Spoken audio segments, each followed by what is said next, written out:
Welcome to another movie recap. On today's recap, we are going to check out action thriller Law-Abiding Citizen. Sit back and enjoy.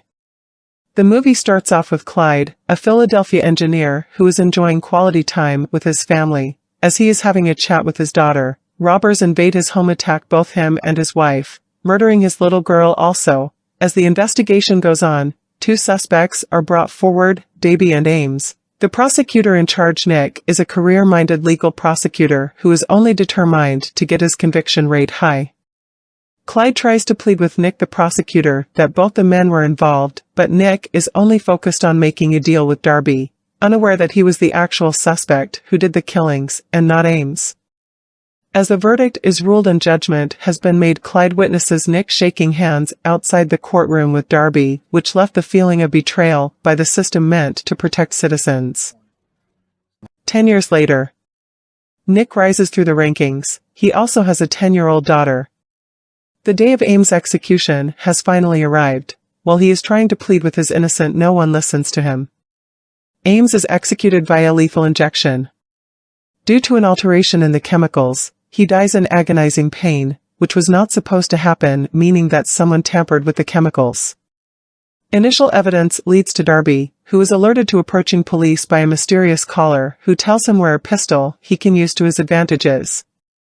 The caller tells him if he wants to escape the police, he will come to where he is.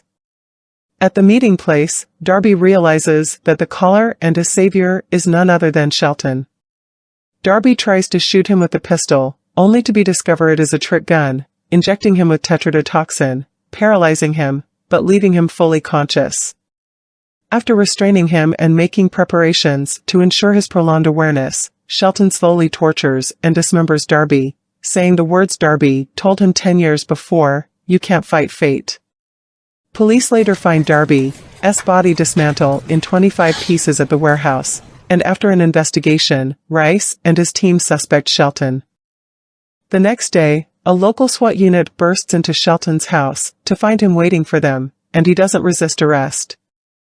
In an interrogation cell at the jail, Rice covertly congratulates him for removing Darby from society, then asks for a confession.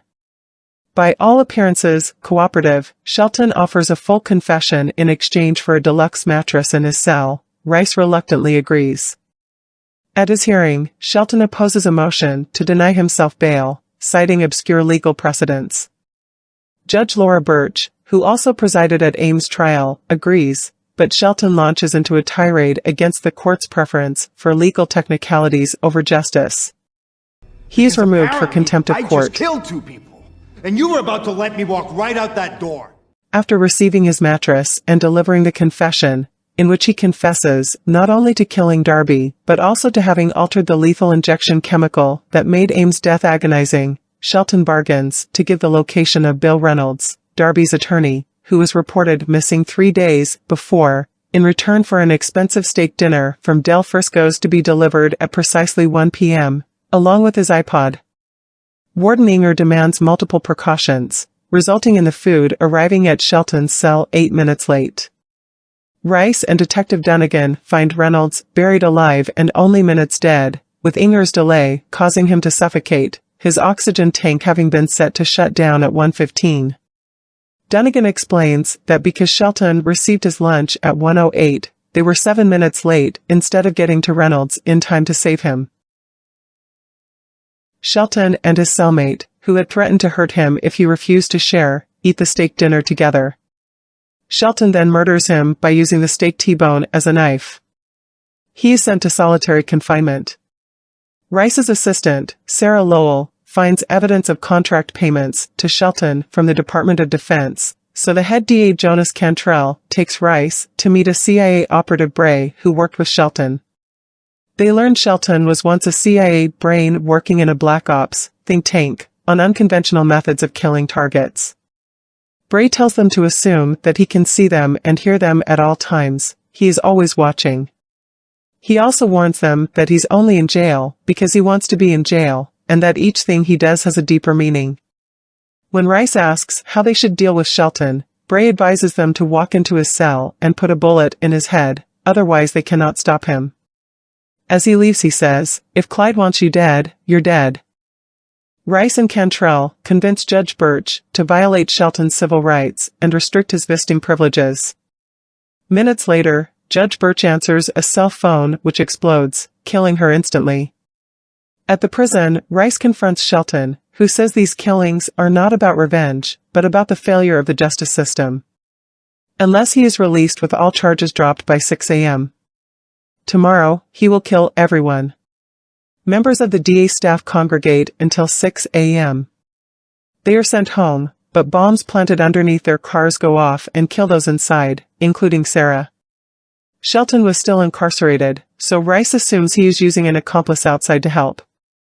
At Sarah's funeral, an unseen man wearing black clothing powers up a remote-controlled drone armed with a rocket launcher and a .50 caliber machine gun. They kills Cantrell as he is riding in a SUV with security detail.